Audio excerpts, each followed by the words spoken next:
Hello everyone. और आज date है 21 नवंबर। आज के दिन हम लोग 3 आर्टिकल के बारे में डिस्कस करेंगे जो कि आया है इंडियन एक्सप्रेस के एक्सप्लेन्ड सेक्शन पे। पहला आर्टिकल होगा दोस्तों यहाँ पे जो यूएस के अंदर मास शूटिंग हो रही है दोस्तों उसके बारे में। इस साल में 600 से ज़्यादा आप कह सकते हैं शूटिंग जो है वहाँ पे हो गई है। हम लोग दिखने वाले हैं इसकी रिपोर्ट जो है, छोटी सी रिपोर्ट है, इसको डिस्कस करेंगे। ओके, फिर दोस्तों हम लोग डिस्कस करने वाले हैं कि जो डेटा प्राइवेसी है भारत में उसको लेके यहाँ पे आप कह सकते हैं एक नया वर्जन आया है डेटा प्रोटेक्शन बिल का, उसको डिस्कस करने वाले हैं क्या है बातें, और एक और हम कंपैरिजन भी करेंगे कि दुनिया में और हमारा जो मॉडल है उसमें क्या फ़र्क है या क्या सिमिलैरिटीज़ हैं, ये भी हम डिस्कस करने वाले हैं। एंड दोस्तों वीडियो के लास्ट में हम लोग एक यहाँ पे हेल्थ से रिलेटेड है, बेसिकली यहाँ पे जो टाइप 1 डायबिटीज़ है उसके ट्रीटमेंट की बात करी जा रही है, तो बहुत बेसिक्स है, उसको एक मिनट में समझा दूंगा आपको जिससे कि आपको समझ में आ जाएगा, आपको दवा का नाम पता लग जाएगा और आप लोग को बस उतना ही याद रखना है। चलिए फिर स्टार्ट करते हैं अपनी आज की वीडियो को। बहुत इंटरेस्टिंग है, काफ़ी मजा आएगा आपको। कोई भी डाउट होता है, कोई भी आपके पास अगर सजेशन है तो उसको बताइए कमेंट सेक्शन के अंदर। चलिए अब स्टार्ट करते हैं। बता दूं आप लोगों को कि 24 नवंबर से आपके आरंभ बैच, बहुत नया बैच है दोस्तों, काफ़ी अच्छी प्रिपरेशन होगी 2024 वाले बच्चों के लिए, और आरंभ बैच बायलैंग्वेज है। फिर है आपका दोस्तों एक्सपीडिशन बैच जो कि इंग्लिश में रहने वाला है। दोनों ही 24 नवंबर से स्टार्ट हो जाएंगे। आप लोग अभी जाके इसमें एनरोल कर सकते हैं, बहुत बेनिफिट होगा आपको। साथ ही दोस्तों अभी प्राइस ड्रॉप चल रहा है, तो अगर आप लोग कोई कोर्स परचेज करते हैं तो उस पर आप लोग को प्राइस ड्रॉप तो मिलेगी, और अगर आप लोग हमारा जो कोड है स्टडी आईएस उसको यूज़ करेंगे तो 10% का और डिस्काउंट मिल जाएगा। 0% की EMI अवेलेबल है। 28 नवंबर को मतलब 28 नवंबर तक आप लोगों का जो आप कह सकते हैं ऑफर भी है यहाँ पे, और आपके जो बैचेज हैं भी स्टार्ट हो जाएंगे। आप लोग जाके यहाँ पे एनरोल कर सकते हैं। EPFO क्लासेस लाइव हैं दोस्तों, free interview guidance programme available है, आप लोग जाके एनरोल कीजिएगा। और हमारा ऐप है कंप्लीट, ये भी लॉन्च हो गया है, जहाँ पे आप लैपटॉप और 2 लाख तक के जो प्राइसेस हैं ये जीत सकते हैं। अब डिस्कस करते हैं, पहले पेन ले लेते हैं, लाल खून लाल पेन। देखिए, मास शूटिंग जो है मतलब कि एक स्पॉट पे बहुत सारे लोगों को मार देना। ओके, मतलब वहाँ अचानक से शूटिंग होती है और बहुत सारे लोग मर जाते हैं, यहाँ हम कहते हैं मास शूटिंग को। अभी क्या हुआ दोस्तों, आप लोग को अगर मैं बताऊं, यहाँ पे सैटरडे रात की बात है, ये अभी कुछ दिनों की बात। एक यहाँ पे बताऊं कि यूएस के अंदर LGBTQ नाइट क्लब था कोलोराडो में। ओके, उस आप कह सकते हैं क्लब के अंदर शूटिंग होती है जिसके अंदर 5 लोगों को मार दिया जाता है और 18 लोग घायल हो जाते हैं उस शूटिंग के अंदर। ओके, देखिए दोस्तों, अब तक यूएस के अंदर इस साल के अंदर अंदर 601 मास शूटिंग जो केस हैं ये हमें देखने को मिले हैं, इंसिडेंट देखने को मिले हैं। ऑन एन एवरेज दोस्तों हर दिन यहाँ पे 2 ऐसे केस आते ही आते हैं। मास शूटिंग आप कह सकते हैं ऐसी कंडीशन होती है जहां पे आप कह सकते हैं 4 से ज़्यादा लोगों को अगर मारा जाए या फिर वो इंजर्ड होते हैं, तब आप कह सकते हैं वो मास शूटिंग कही जाएगी। 2021 की रिपोर्ट माने तो 692 यहाँ पे मास शूटिंग रिकॉर्ड किए गए थे by the gun violence archive with 28 involving 4 और मोर फैटिलिटीज। मतलब इतने सारे आप कह सकते हैं, इतने तो यहाँ पे हुए थे, पर उनमें 28 ऐसे थे जिनके अंदर 4 से ज़्यादा फैटिलिटीज हुई थी। 20 शूटिंग दोस्तों इस साल हुई है जहाँ पे 5 से ज़्यादा आप कह सकते हैं फैटिलिटीज हुई है। और अभी जो आप कह सकते हैं मास सेकर हुआ था कोलोराडो वाला, ये एक सबसे लेटेस्ट में आपका। और सबसे खराब दोस्तों बताता हूँ मैं कब हुआ था, वो हुआ था 24 मई को, जिसके अंदर 19 बच्चे और 2 यहाँ पे जो टीचर्स थे उन्हें मार दिया गया था, आप कह सकते हैं वेल्डे में। अब ये आप कह सकते हैं बहुत बुरी न्यूज़ होती है। पुलिस का क्या कंट्रोल रहा दोस्तों, पुलिस का क्या काम रहा, अगर ऐसी शूटिंग्स के केसेस बढ़ते जा रहे हैं, पुलिस की क्या कार्रवाई चल रही है इस पर। अगर स्ट्रिक्ट रहेंगे तो काम नहीं होगा, लेकिन यहाँ पे आप कह सकते हैं ऐसे केसेस बढ़ते ही जा रहे हैं। अभी आप कह सकते हैं सिर्फ आधा आप कह सकते हैं, मतलब 1 महीना बाकी भी है साल का। ओके, और 1 महीना जब बाकी है साल का, उसमें आप कह सकते हैं 600 से केसेस ज़्यादा आ चुके हैं ऑलरेडी। तो हम लोग देख सकते हैं कि ये यूएस में कितना कॉमन भी हो चुका है। 77% जो मास शूटर्स होते हैं दोस्तों, ये हुए हैं आप कह सकते हैं 1966 से लेकर 2019 में, जिन्हें यहाँ पे अपने जो वेपन्स थे वो आप कह सकते हैं लीगल परचेज से मिले थे।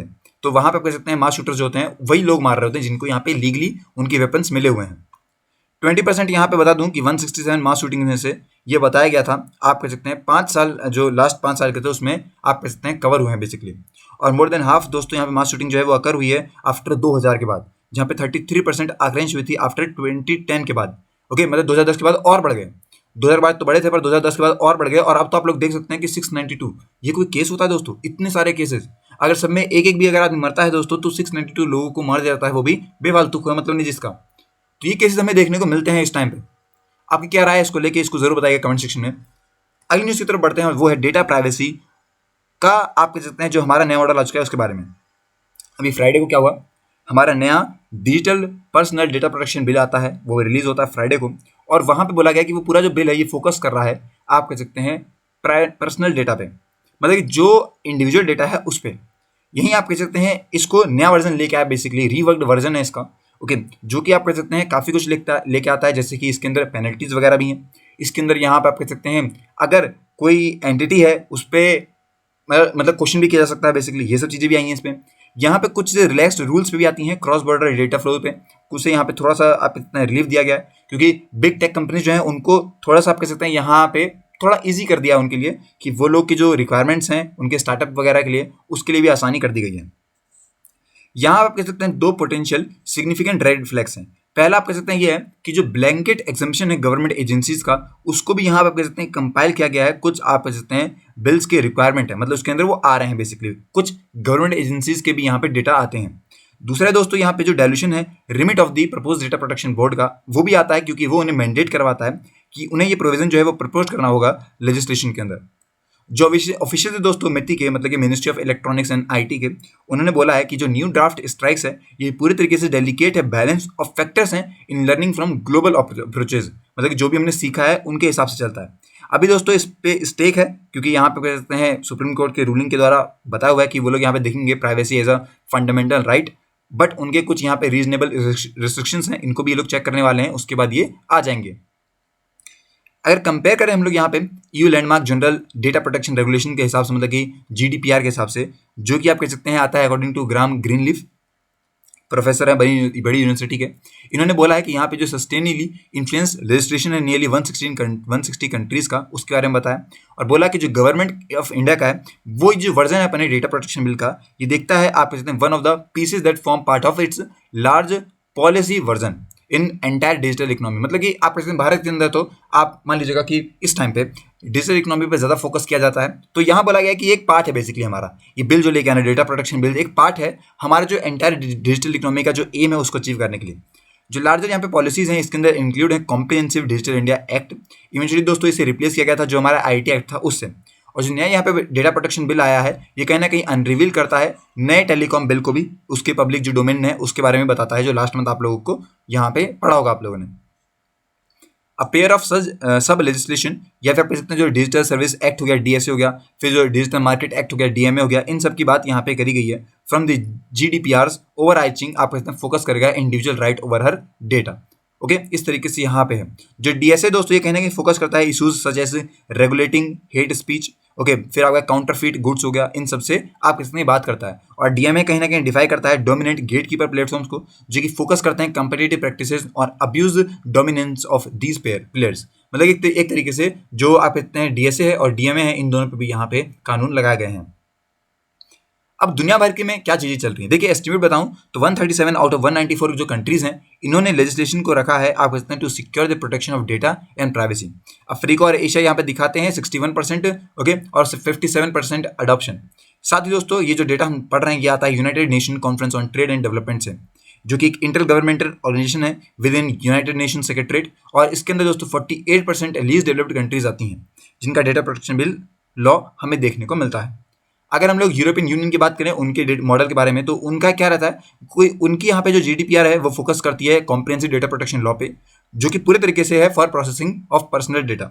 वो यहाँ पे क्रिटिसाइज करते हैं for being excessively stringent, impose करना काफी सारे obligation on organisation processing data. और कहने के ये लोग बोलते हैं कि जो टेम्पलेट है for most of the legislation drafted around the world उनका वैसा ही सेम चलता है। जो राइट टू प्राइवेसी है दोस्तों ये कहने की एनशीड होती है एज अ फंडामेंटल राइट, जो कि उनके प्रोटेक्शन की बात कर रहा है। देख कोई भी अगर एक इंडिविजुअल है उसका प्रोटेक्शन, उसकी डिग्निटी का प्रोटेक्शन, ये सब उसकी सरकार के हाथ में होता है जहां पे वो रह रहा है। तो ऑब्वियसली बात दोस्तों यहाँ पे उनकी सरकार है उनके प्रोटेक्शन पे बात करती है। और ईयू का मेन जो कंसर्न है वो यही है कि वो लोग चाहते हैं कि आप कह सकते हैं जो बात हो वो उनके पर्सनल डेटा पे हो, जो भी उसे यूज कर रहा है। लेकिन हाँ उनके कुछ यहाँ पे जो डेटा है जैसे कि उनकी नेशनल सिक्योरिटी हो गया, डिफेंस हो गया, पब्लिक सिक्योरिटी हो गया, इनके लिए वो लोग कुछ अलग यहाँ पे रूल्स लेके आते हैं। यूएस मॉडल की बात करें तो उनकी प्राइवेसी जो यहाँ पे प्रोटेक्शन है वो लार्जली डिफाइन होती है लायबिलिटी प्रोटेक्शन पे, और जो फोकस करती है protection of an individual personal space from the government. जो यूएस का टेम्पलेट है दोस्तों ये कहना कि व्यू किया जाता है इन एडिक्वेट इन की एस्पेक्ट रेगुलेशन, और ये यहाँ पे कोई भी कॉम्प्रिहेंसिव सेट नहीं है इनके प्राइवेसी राइट्स और प्रिंसिपल इन द यूएस। जैसे कि ईयू और जीडीपीआर है उनका है जैसे कि हो गया, वैसा इनका कुछ भी नहीं है, इनका कोई डिफाइंड यहाँ पे नहीं बताया गया। जो एक्टिविटीज और जो पावर्स हैं गवर्नमेंट के आप कहते हैं उनके पर्सनल इन्फॉर्मेशन पे, वो यहाँ पे सफिशिएंटली वेल डिफाइंड है और एड्रेस है बाय दी बोर्ड लेजिस्लेशन, जैसे कि प्राइवेसी एक्ट हो गया उनका और the electronic communication privacy act हो गया। इन सब के तहत यहाँ पे ये चीजें डिफाइन कर दी गई हैं पहले से ही। चाइना की बात करें, सबसे बड़ा देश मतलब कि पॉपुलेशन के हिसाब से, तो वहाँ क्या चलता है? देखिए, न्यू चाइनीज लॉ जो है ऑन डेटा प्राइवेसी आप कहते हैं या फिर सिक्योरिटी पे वो इश्यू हो गया था, पिछले ही साल हो गया था, 12 महीने हो चुके हैं। और इसके अंदर इंक्लूड था पर्सनल इंफॉर्मेशन प्रोटेक्शन लॉ, जो कि आप कह सकते हैं हमें देखने को मिलता है नवंबर 2021 में ये इफेक्ट में आ गया, मतलब कि लागू हो गया। जो डेटा सिक्योरिटी बिल है दोस्तों, ये हमें देखने को मिलता है इनका सितंबर 2021 के अंदर, जिसके अंदर रिक्वायर था business data to be categorise by the levels of importance, और उन पे भी यहाँ पे कुछ रिस्ट्रिक्शंस लगाए गए थे क्रॉस बॉर्डर ट्रांसफर पे। देखिए, जो रेगुलेशन है वो सिग्निफिकेंट है, impact on how companies collect, store, use और ट्रांसफर डेटा। बट ये लोग यहाँ फोकस भी करते हैं कि किन चीज़ों पे यहाँ पे जो गवर्नमेंट है ये ओवर रीचिंग कर सकती है अपनी पावर्स को, कि वो कलेक्ट कर सके डेटा को और साथ साथ रेगुलेट कर सके प्राइवेट कंपनीज को, जिनको भी यहाँ पे जो भी यहाँ पे काम करती हैं कलेक्ट या फिर प्रोसेस डेटा का। जो लॉ है उसके अंदर इंक्लूड है stringent penalties with a fine as high as RBM 50 million का, और ये लगभग 5% तक जा सकता है जो कंपनी का टर्नओवर है उसके previous physical year financial year के अंदर, तो उसका हिसाब भी लिया जा सकता है। जो DSL है इसे रिक्वायर रहता है कि वो बिजनेस डेटा को क्लासिफाई कर सके according to its relevance to the national security और पब्लिक इंटरेस्ट को लेके। और कहीं ना कहीं दोस्तों यहाँ पे दिखाते हैं कि जो कंपनीज हैं जो ट्रांसफर करती हैं इंपॉर्टेंट डेटा आउटसाइड चाइना, वो मस्ट परफॉर्म करे एक internal security review before applying for the security assessment and approval from the cyber space administration of China. तो चाइना में क्या होता है दोस्तों, जो यहाँ पे कैक है ये यहाँ पे पहले जाती है, चेक करती है कि उनकी कंपनी में कोई ऐसी चीज तो नहीं है कि वो चाइना के बारे में कुछ फॉल्स इन्फॉर्मेशन या फिर चाइना की पर्सनल इन्फॉर्मेशन दूसरे देश तक पहुंचा सके। तो इनकी एक कंपनी मतलब इनकी एक ऑर्गेनाइजेशन है वो खुद यहाँ पे चेक करती है कि ये लोग सही काम कर रहे हैं, उसके बाद ये लोग यहाँ पे उन्हें बोलते हैं कि हाँ आप लोग शेयर कर सकते हैं, otherwise they are not allowed to do so. Okay, अब देखिए यहाँ पे बताऊं मैं आपको इंडिया के पास इंडिया का जो ड्राफ्ट बिल है इसके लेके क्या दिक्कत है। देखिए, इंडिया में दोस्तों हमारी वाइड रेंज है एग्जाम्पशंस की सेंटर को लेके, जो एजेंसीज हैं उन पे यहाँ पे आप कह सकते हैं बहुत with a little to no safeguards यहाँ पे रखे गए हैं। उनकी रिड्यूस कर दी गई इंडिपेंडेंसी कि वो प्रपोज कर सके अपने डेटा प्रोटेक्शन बोर्ड को, और साथ ही साथ कहीं ना कहीं यहाँ पे की कंसर्न है उनके फ्लैग दिखाए गए बाय द एक्सपर्ट्स। जो नया बिल है दोस्तों ये जस्ट लेके आता है 30 clause compare to the more than 90 in the previous one. तो पिछले वाले में 90 थे, अब के वाले में मात्र 30 क्लाउज हैं। ओके, क्योंकि यहाँ पे काफी सारे जो ऑपरेशन हैं उसे डिटेल में नहीं बताया, साथ साथ उन्हें ऐसे ही छोड़ दिया गया है, ये चीजें हमें देखने को मिलती हैं। अगर हम बात करें उनके एक्सप्लेनेटरी नोट्स के अंदर जो कि अप्लाई होकर मिलता है हमें प्रपोज लेजिस्लेशन के अंदर, वहाँ पे जो गवर्नमेंट है ये आर्ग्यू करती है नेशनल और पब्लिक इंटरेस्ट को लेके कि उनका कैसा काम रहने वाला है और किस तरीके से इंटरेस्ट रहने वाला है आप कहते हैं इंडिविजुअल का।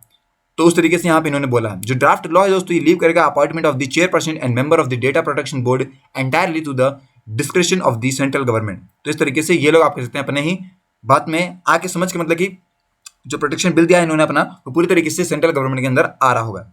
जो ministry of state for electronics and IT है राजीव चंद्रशेखर साहब, उन्होंने कहा है कि जो नया यहाँ पे ड्राफ्ट है वो इंडिया को ऐसी पोजीशन में लेके आएगा कि वो अपनी इकोनॉमी को पूरे तरीके से डिजिटल कर सकें थ्रू दी आप कह सकते हैं यहाँ पे उसका जो ट्रस्ट और प्रोटेक्शन वाला काम है उसको ध्यान रखते हुए विद द हेल्प ऑफ दोस्तों गवर्नमेंट ये लोग काफी ज्यादा आप कह सकते हैं जो डेटा लीड गवर्नेंस है उस पर जाएंगे और क्रिएट करेंगे एक एनालिटिकल मॉडल जिससे कि फिगर आउट कर सकें कि हमारे देश के अंदर जो गैप वगैरह हैं उनको कैसे फिल किया जा सकता है, उनको अगर कोई प्रॉब्लम हो रही है तो उनको कैसे दूर किया जा सकता है। जो ऑब्जेक्टिव है दोस्तों इस गवर्नमेंट का वो ये है कि जो बोर्ड है वो यहाँ पे एजुकेट्स करेगी अपने डिस्प्यूट्स को फेयरली और ट्रांसपेरेंटली काम करेगी, क्योंकि यहाँ पे कह सकते हैं कोई भी लीगल जो चैलेंज है वो उन पे ना लगा सकें। वो चाहते हैं कि जो सिस्टम है ये पूरे स्ट्रक्चर में रहे, काफ़ी एफिशिएंट और कॉस्ट इफेक्टिव रहे और कोई भी यहाँ पे इंसिस्ट ना कर सके बोर्ड को कि वो यहाँ पे इंडिपेंडेंट नहीं है, और यहाँ पे आप कह सकते हैं कहीं ना कहीं स्टेब्लिश कर सकें एक credibility through its own performance. हमारा काम है दोस्तों कि एक तो हम जनता का ध्यान रखें, पर्सनल इन्फॉर्मेशन का ध्यान रखें, जो पब्लिक इन्फॉर्मेशन है उनको बाहर तक ना फैलाने दें, इन सब पे हम लोग का काम रहने वाला है और इस तरीके से हमारा जो नया बिल है ये काम करेगा। ओके, तो ये था दोस्तों पूरा डेटा प्राइवेसी से रिलेटेड बातें। आई होप कि आपको चीज समझ में तो आई होंगी कि आखिर दुनिया भर में और भारत में क्या फर्क है और भारत में कैसे काम चलता हुआ आ रहा है। जो United states food and drug administration है इसने अप्रूव कर दिया पहली treatment okay that can delay possibly for years, क्योंकि यहाँ पे जो टाइप 1 डायबिटीज है इसको लेके यहाँ पे बात आ रही है। जो यहाँ पे ड्रग है जिसका नाम है यहाँ पे दोस्तों टेपली जुम्बा, जो कि आप कह सकते हैं बनाया गया made by the Provention Bio, जो कि पार्टनर है Sanofi to the market the drug in United States under the brand name Tzield नाम है इसका, इसके नाम पे चलते हैं। ओके, बता दूंगी जो ड्रग है दोस्तों ये आप कहते हैं नॉट क्योर या फिर प्रिवेंट नहीं कर सकता टाइप 1 डायबिटीज से, इंस्टेड दोस्तों ये पोस्टपोन कर देगा उसको एवरेज ऑफ 2 ईयर्स। कहीं ना कहीं जो पेशेंट्स हैं उनको वेट करना पड़ेगा, इस तरीके से यहाँ बोला गया है। जो यहाँ पे जो टेपली जुम्बा है दोस्तों ये कहीं ना कहीं ट्रीट कर सकता है patients at high risk for type 1 diabetes who have antibodies, जो कि यहाँ पे इंडिकेट करेगी उनके इम्यूनिटी अटैक को ऑन द पैनक्रियाज और कहीं ना कहीं ग्लूकोज टॉलरेंस को भी यहाँ पे जिनका नॉर्मल नहीं है उनके लिए ठीक है। टाइप 1 जो डायबिटीज है दोस्तों टिपिकली इमर्ज होती है एडोलेसेंस में, जब पेशेंट जो होता है वो सडनली यहाँ पे टायर्ड हो जाता है ऑल टाइम, और यहाँ पे जो यूरिनेटिंग फ्रिक्वेंटली होती है इस काम का आता है। ड्रिंकिंग यहाँ पे दोस्तों कोपियस अमाउंट ऑफ वाटर या फिर वेट लूज करना, ये सब आप कर सकते हैं, ये हो जाता है टाइप 1 डायबिटीज के अंदर। और टाइप 2 के अंदर दोस्तों जहाँ पे पैनक्रियाज या दोस्तों यहाँ पे इंसुलिन बनाता है वो यहाँ पे बॉडी सेल्स को नहीं दे पाता है, रिस्पॉन्ड नहीं कर पाता है, तब आप कह सकते हैं टाइप 2 डायबिटीज आपको हो गई है। तो ये सब चीजें हैं जो कि हमें देखने को मिलती है। इसको लेकर नया ड्रग आ गया है जिसका नाम है टेप्लिजुम्बा, इसको देखते हैं क्या ये रहने वाला है, डिले हो गया है, ओके, और कैसे ये काम कर सकता है इसको भी हम बता सकते हैं। आई होप कि आपको आज की वीडियो से काफी कुछ समझ में आया होगा, आपके कुछ डाउट क्लियर हुए होंगे। अगर कोई डाउट है तो इसको पूछ लीजिए कमेंट सेक्शन में। मिलते हैं नेक्स्ट वीडियो में, तब तक के लिए have a nice day and take care.